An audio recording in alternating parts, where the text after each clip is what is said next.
नमस्कार, मी डॉक्टर मच्छिंद्र बांगर महाराष्ट्रातील हवामान परिस्थिती संदर्भामध्ये आणि देशातील बदलत्या हवामानासंदर्भात अंदाज व्यक्त करणार आहे.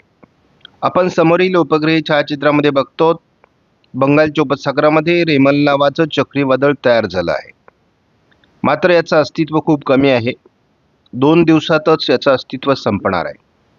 आज 26 तारीख, 27-28 त्याचं अस्तित्व राहील आणि पूर्व भारतातच त्याचा शेवट होणार आहे. महाराष्ट्रात त्याचा थोडा परिणाम तयार झाला आहे. बंगालच्या उपसागरात तयार झालेल्या वादळामुळे अरबी समुद्रातून बाष्पयुक्त वारे खेचले जात असल्यामुळे महाराष्ट्रात पश्चिमी वाऱ्यांचा वेग वाढला आहे आणि त्याच दरम्यान थोडी ढगाळ परिस्थिती वाढल्यामुळे काही विभागात जोरदार पाऊस होतोय. महाराष्ट्राच्या उपग्रही छायाचित्रामध्ये आपण बघितलं तर पूर्व विदर्भामध्ये म्हणजे वर्धा, नागपूर, भंडारा, गोंदिया, चंद्रपूर, गडचिरोली या 4-5 जिल्ह्यांमध्ये पावसाळी परिस्थिती आहे. सोलापूर जिल्ह्यामध्ये किंवा लातूर जिल्ह्यामध्ये थोडी ढगाळ परिस्थिती आहे.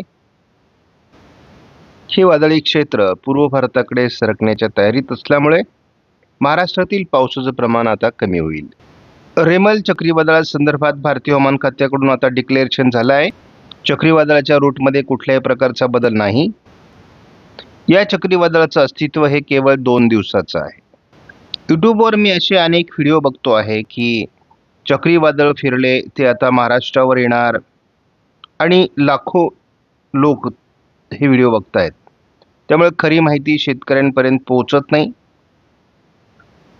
हे चक्रीवादळ जवळपास पश्चिम बंगालपर्यंत पोहोचलं असून आज त्याचा लँडफॉल होणार आहे. पश्चिम बंगालमधून हे थोडं बिहार किंवा पूर्वेकडील इतर राज्यांमध्ये जाऊन याचं अस्तित्व 2 दिवसात संपणार आहे. त्यामुळे याचा कोणताही परिणाम महाराष्ट्रात होत नाही.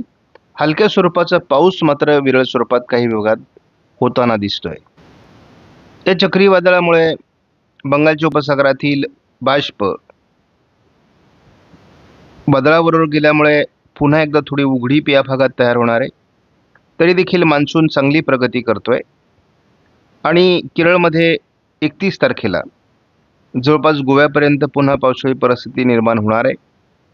त्यामुळे मान्सून जवळपास केरळच्या दरवाज्यावरून थांबला आहे. त्यामुळे 30-31 तारखेपर्यंत मान्सून पुढे सरकेल. 1 तारखेपासून महाराष्ट्रात प्रत्यक्ष पावसाला सुरुवात होईल. यामध्ये कोल्हापूर, सांगली, सातारा, सोलापूर, लातूर, धाराशिवमध्ये पावसाची सुरुवात असण्याची शक्यता आहे. त्याचबरोबर रत्नागिरी, सिंधुदुर्गमध्ये पाऊस 1 तारखेला असणार आहे. महाराष्ट्रामध्ये खास करून उत्तर महाराष्ट्र, मध्य महाराष्ट्र, मराठवाड्याचा पश्चिमी भाग, दक्षिण कोकण या ठिकाणी 2 तारखेला म्हणजे 2 जूनला पाऊस सुरू होणार आहे. 3 जूनला देखील महाराष्ट्रात बऱ्याच भागात पाऊस असेल. याचा पूर्व विदर्भात प्रभाव कमी राहण्याची शक्यता असून 3 तारखेला संपूर्ण कोकण किनारपट्टीला पावसाचा प्रभाव वाढण्याची शक्यता आहे. 4 तारखेला देखील महाराष्ट्रात विरळ स्वरूपात पाऊस होईल. मुंबई आणि परिसर किंवा संपूर्ण कोकण किनारपट्टीत कधीही यापुढे आता मान्सून पूर्व सरी होऊ शकतात. त्यामुळे त्या दृष्टीने आता कोकणवासियांनी आणि मुंबईकरांनी तयारीत असलं पाहिजे. रेमल चक्रीवादळ बंगालच्या उपसागराच्या उत्तरेला तयार झालं असून ओरिसा, पश्चिम बंगाल, झारखंड, बिहार या राज्यातून ते आता पूर्वेकडे सरकणार आहे. स्कायमेटने महाराष्ट्रात त्याचा फारसा परिणाम दाखवलेला नाही.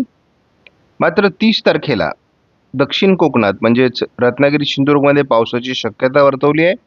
केरळमध्येही जोरदार पाऊस 30 तारखेला असेल. 31 तारखेला केरळमध्ये मान्सून दाखल होण्यास अनुकूल स्थिती निर्माण होते आहे. महाराष्ट्रात 1 तारखेपासून पावसाला सुरुवात होईल. 2 तारखेला पश्चिम महाराष्ट्र, दक्षिण कोकण, मध्य महाराष्ट्र असा पाऊस वाढायला सुरुवात होईल. महाराष्ट्रातील अनेक जिल्ह्यात 3 तारखेला पाऊस असेल. 4 तारखेला देखील महाराष्ट्रातील बहुतांश जिल्ह्यांमध्ये मान्सूनपूर्व सरींचा प्रभाव तयार होणार आहे. संपूर्ण कोकणामध्ये 5 तारखेला पाऊस सुरू होईल. पश्चिम महाराष्ट्र, मध्य महाराष्ट्र, मराठवाडा, विदर्भ असं जोरदार पावसाचं क्षेत्र तयार होण्याची शक्यता स्कायमेटने व्यक्त केली आहे. 6 तारखेलाच तळ कोकणात मान्सून दाखल होईल. कारण बंगालच्या उपसागरात आणि अरबी समुद्रात पुन्हा एकदा मान्सूनला पुढे सरकण्यास अनुकूल स्थिती आहे. 7 तारखेच्या